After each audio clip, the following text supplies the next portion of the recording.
If you're moving to the Portland area, I bet one of the first big questions that you struggle with is, should I move to the city of Portland itself, or should I move to one of the surrounding suburbs? Both options offer something really special, but they're completely different daily experiences. My goal for today is to walk you through the nuances of those daily experiences. So your commute, your schools, your community, the cost, and the trade-offs of living in Portland itself or the suburbs, so that you can find the best fit for you when you relocate to the area. Every single day, I talk to relocation buyers who are considering Portland or the suburbs as their next home. So if that's you, give me a call, 971-443-1770. I'd love to talk to you and hear about your story and your situation, and then we can explore what's a better fit for you.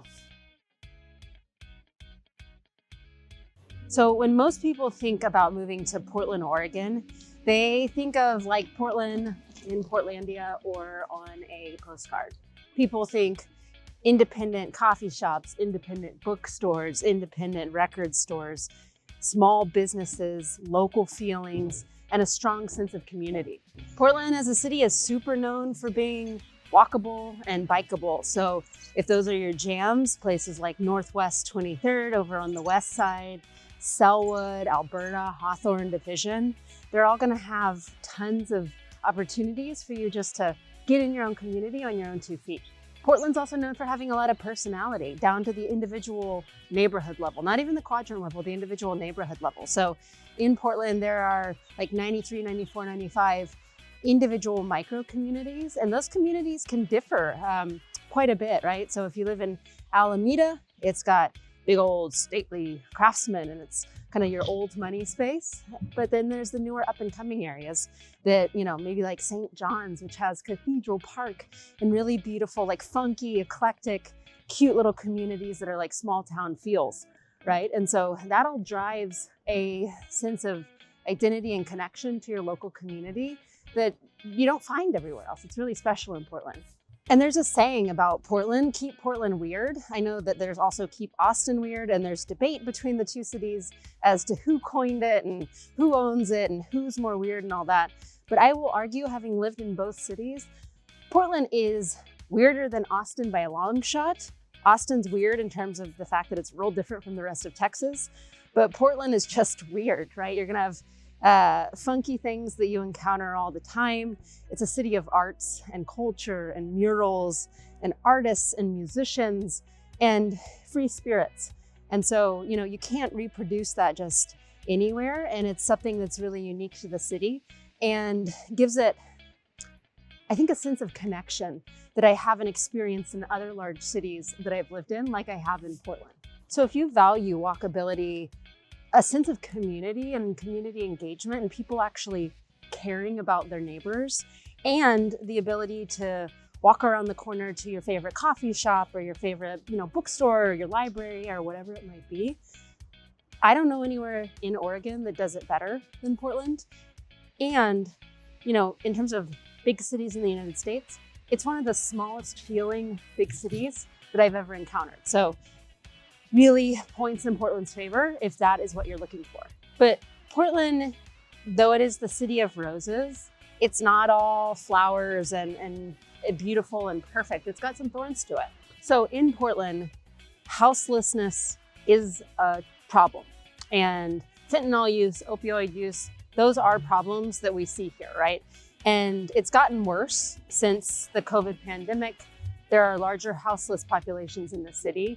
Now, they're not all just those folks aren't just everywhere.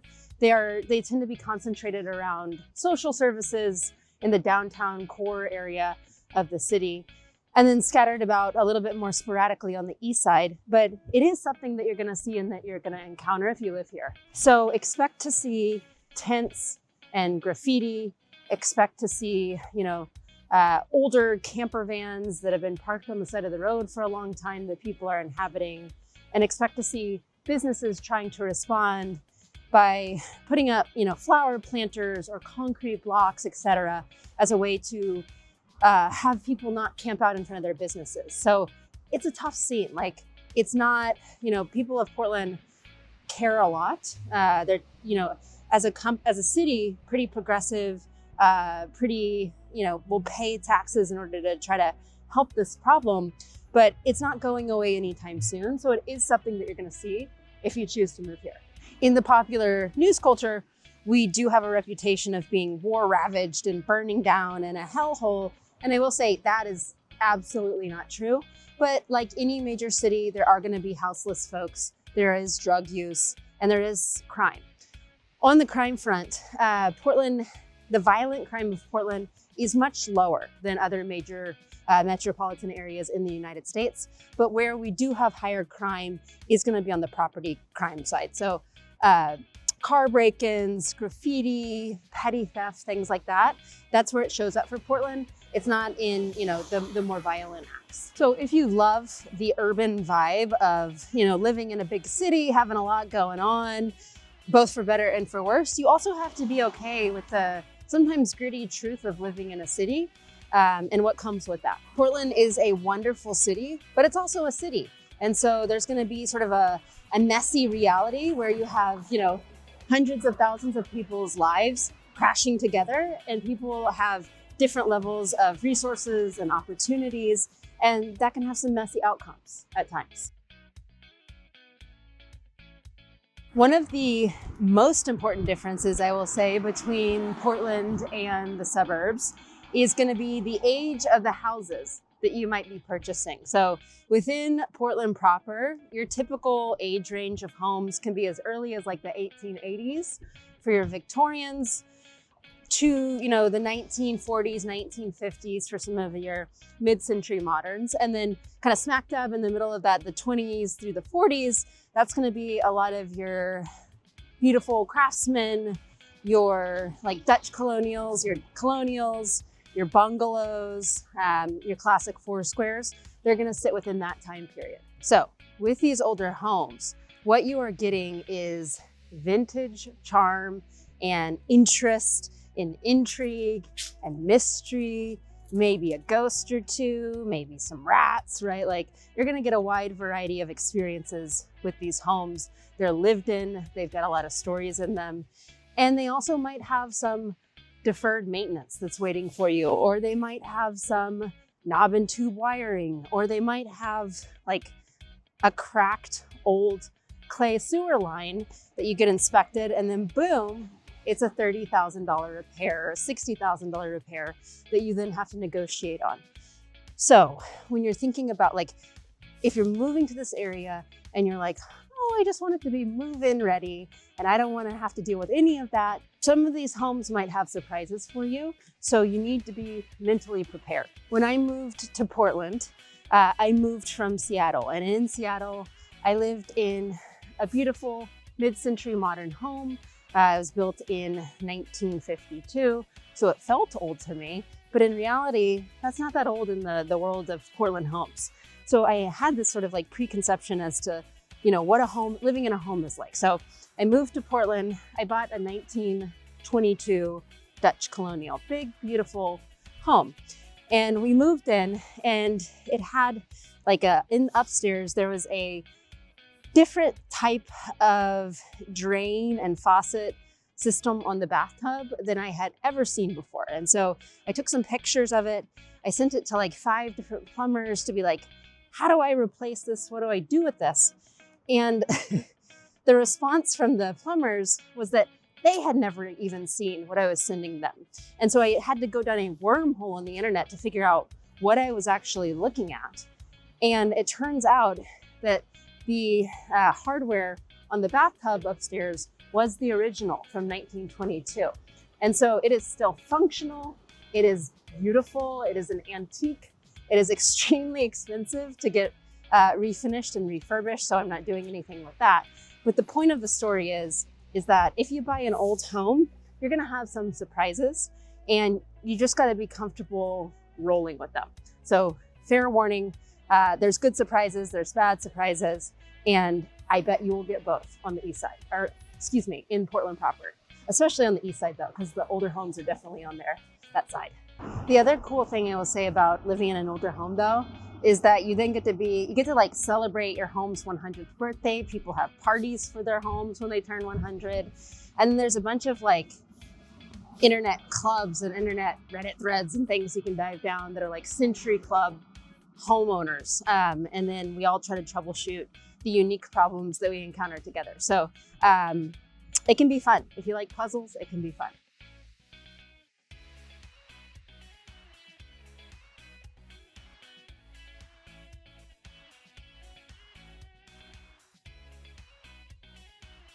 Portland really wins the competition, if it's a competition, when it comes to community and culture and food opportunities and walkability.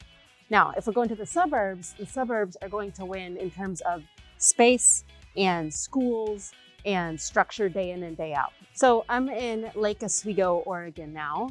And when I think about where the suburbs shine, it's quieter streets, it's bigger houses, it's highly ranked schools, it's easier to park, it's cleaner, the infrastructure's newer, and it's just a little bit more comfortable.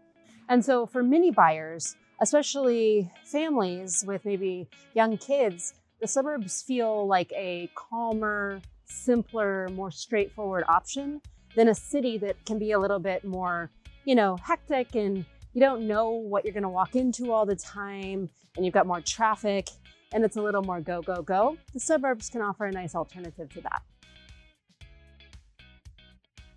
So when we think about the homes in the suburbs, so Lake Oswego, Beaverton, West Linn, Tigard, Tualatin, and the sort, typically they're going to be quite a bit newer than Portland. So what we typically see is the 1970s to present.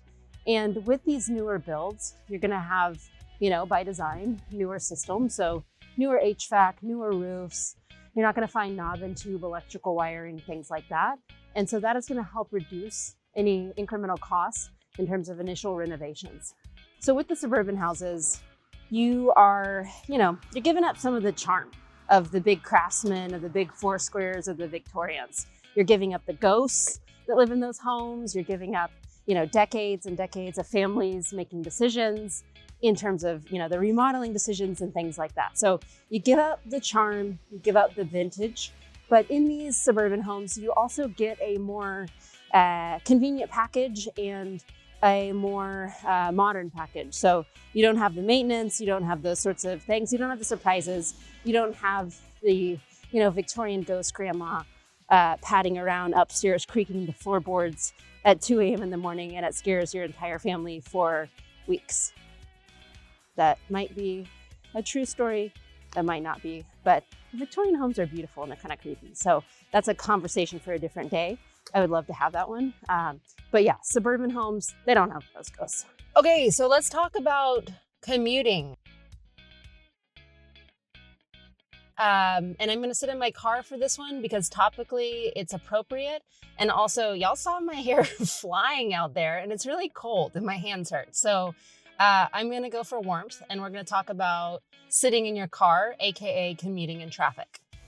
Choosing the wrong location to live based on your commute is like probably the top regret I hear week in, week out from relocation buyers who have moved to Portland or the suburbs, and they've been there a year, and they're like, holy smokes, like this commute is wearing me down. I need to do something different. So please think about your commute before you move here. So if you choose Portland for your living space, typically your drives are going to be shorter in distance and more stop-start with, bursts of traffic here and there. Where you live in Portland is critically important relative to your commute because it's going to determine how many bridges that you have to cross in order to get where you need to go. So if you are living on the east side of Portland and you are commuting to the west side and you have to go over one of the major bridges and that bridge is backed up, there's an accident on it, even though the distance is short, that's going to significantly add to your commute time. So in Portland, like if you're a remote worker, that's awesome. You're going to be in good shape. If you work downtown and you need to commute downtown and you live in Portland, that's probably going to be pretty good for you too. But if you live in Portland and you need to get out to the Nike campus or the Intel campus or anywhere on the the west side, it's going to be pretty trafficky, right? It's going to significantly add to your day-to-day experience in a way that might not be so pleasant as time rolls on. Now, if you're living in the suburbs, your drives are typically going to be longer. They're going to be longer distances, and they're going to include more highway time. And so if the highway's moving, you're going to be cooking along, you're going to be good. But if the highway's backed up, that could be pretty congested, pretty gnarly commutes for you. Most of the suburbs, you can hop on and off of the major highways in this area, 5, 217, etc., pretty easily. So they typically have some pretty good highway access. So that is not going to be like a bottleneck in your experience. And if you're looking at the major suburbs of Portland, so Lake Oswego, West Linn, Beaverton, Hillsborough, Tigard, Tualatin, they're mostly on the west side. Happy Valley is going to be more on the east side. But if you're looking on the west side and then you are commuting over to Intel or Nike or Columbia on the west side, you're going to have a much better commute than if you're coming from the east side of Portland. So again, know where you work first if you can, and then work backwards into a commute that works for you. It can be really challenging to take on something that's, 45 minutes each direction twice a day. That's a significant chunk of your life. And maybe you like sitting in the car and going in stop and go traffic, but not a lot of people that I know do like that. And so just think about it. Let's talk about it. I'm here for you. I can help you decipher the Google Maps, though it may say one number and that might look really easy and smooth and quick. That's not always the real story. So I can help you with this. So one thing we need to think about when we're moving to Portland is that your commute probably matters more to your long-term happiness than the square footage of your house. So if you think you need absolutely a huge house and the suburbs are the only answer for you, but then you've got a really long commute, I can promise you in a year we're going to be chatting again. Whereas maybe you take a slightly smaller house with a shorter commute, and you're probably not going to come back in a year from now saying, Carrie, I bought the wrong house, right? And so think about it, map it out, let's talk about it. Let's talk about schools. Because if you are watching this video, that means you're trying to figure out, do I live in Portland proper or do I live in the suburbs? And one of the common questions that pops up when people are making that decision is, what about the schools? What's the difference? And I was in your shoes a couple of years ago as a relocation buyer, and I can tell you this, the picture is complicated. There's not a straightforward answer. So one thing I will encourage is you to consult a variety of resources. I can point you in the direction of a lot of different resources, but do your own research. Chat with local people in particular school districts so you can get a more real take versus, some jaded people on the internet leaving 1-star reviews. And do that over time to get a variety of viewpoints, and then you'll figure out what makes sense for your family. But let me give you some high levels on the schools, and then you can use that as a starting point for your research. So for Portland Public Schools, or PPS, I will say it is highly school dependent and neighborhood dependent on the experience that you're gonna have. So if you are looking for, highly regarded academic schools, yes, those definitely exist within the Portland area. For example, the Alameda area is highly regarded. Pockets of Selwood, down in Eastmoreland. There's really good schools with really strong programs in these spaces. There's also a lot of other schools in Portland Public Schools, which might not be top of the list in terms of your academics, but they have really interesting programs that can offer a lot depending on what you're looking for. So for example, there are Spanish immersion or Japanese immersion or Vietnamese immersion or Russian immersion schools. There's STEM schools. There's schools with an environmental focus. And so there's a lot of variety in terms of the programming that is available to the children of Portland through Portland Public Schools. If I had to choose a word to describe how I think about Portland Public Schools though, I would say they are inconsistent in their quality, inconsistent in their application. And so as a home buyer in the area, it is on you to do the research to make sure that you're going to end up somewhere that you are happy. Now, that sounds like a massive generalization to call Portland Public Schools inconsistent. Again, there are a lot of good schools, and I in no way believe that academics are the only driver of what makes a school good, right? But it is something that, when you look at the academic profile, which is a metric where that's how most people evaluate schools from a starting place, the Portland Public School picture is mixed. Now, if you're looking for a more consistent expectation around quality across multiple schools, the suburbs are going to typically offer that. So when you look at the state rankings for Oregon year over year across a variety of sources, places like Lake Oswego, which is where we're at, West Linn, Beaverton, these suburbs typically rank quite highly from an academic standpoint. For example, Beaverton is known for a really strong IB program within high school and a very strong STEM program at the International Beaverton School, the IBS. And another option in the space is the Tiger Tualatin School District. So although they don't rank as highly as the West Linn, Lake Oswego school districts, they offer a really good balance of more affordable home prices and good academic profiles, good sports profiles for schools. And so it can be a more sort of balanced approach to buying into a good experience for your family. So one thing that typically pops up when I'm working with families and they're relocating here is that a lot of times the choice in Portland can feel a little bit overwhelming. It can be hard to choose the right school, and you don't want to mess it up, right? It's your kids, it's their education. Like, I get it. You don't want to mess it up. And so a lot of times people moving here will just simply prefer to move to the suburbs because it's a more consistent experience from the outside. It's easier to not make a mistake, and it's a little bit of a safer choice from an educational standpoint. But again, if you want to move to Portland and walkability and community is your vibe, like, don't let that hold you back. There are people here that can help you figure out the school puzzle and figure out what works and help you make an informed decision.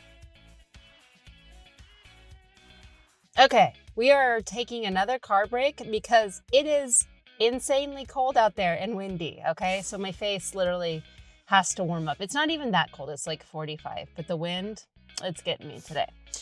So the thing we should talk about that people don't always factor in the, Portland versus suburbs decision-making process is utility costs. So depending on where you live, generally in this area, there are rising electrical costs and heating costs for homes. That's just a generalized statement that is true, is that utilities have been going up year over year. With these rising costs, there are really two ways to slice and dice it. If you live in the suburbs, typically you're going to be in a larger house. It's going to be more modern, right? So it's going to be the insulation is going to be more efficient. The build decisions are going to be more focused on efficiency overall. And so that will help counter out some of the increased square footage, but you are going to be paying to heat a larger area, right? And so that will drive your costs up. Now, if you're living in Portland, likely your house in terms of square footage, it's going to be smaller, but likely it's also going to be built somewhere in between, depending on where you're living. It could be as early as the 1880s. It could be as late as, the 1940s or the 1950s. And so these are older homes. They are not as energy efficient as the newer homes. You have, some single pane windows. You've got less up-to-date insulation in the attic and in the walls. And that's going to drive up your costs there. So it's kind of like slicing, two different ways to slice the same apple. I don't know if that's the phrase or not, but that's what my cold brain is thinking right now. But, it's something to look into. So if you're buying, a resale home, asking the previous owner, getting your realtor to ask the previous owner, what their typical utility amounts were, can be really helpful in budgeting to make sure that you don't buy something and then get surprised and you're out of your monthly comfort range on the utility costs alone. So something to consider that's not as often talked about as a decision point between, the suburbs or Portland proper. We need to talk about the weather in the Portland area. Well, this is going to be mostly the same whether you live in the city or the suburbs, but it's important to talk about if you're thinking about relocating here. So first of all, it's mid-January and I had to come inside to film this last part because it's cold outside, it's windy, it's sunny today, but it's still very, very chilly. And so if you don't like the cold, the Pacific Northwest might not be the perfect spot for you. But if you're thinking about cold relative to the East Coast, it's a lot milder here, right? I'm freezing. I'm from Texas originally. It's like low 40s outside with a heavy wind, which is why I'm cold. But overall, we're not talking like mounds and mounds of snow and ice outside all the time. But what we are talking about is gray and a good amount of mist, basically November through June of every year. So a good 6 months out of the year, you're gonna see a lot of gray days, you're gonna see a lot of wet days. They're not necessarily rainy, like heavy downpour, but they are gonna be misty and overcast and kind of dreary is the word I will use.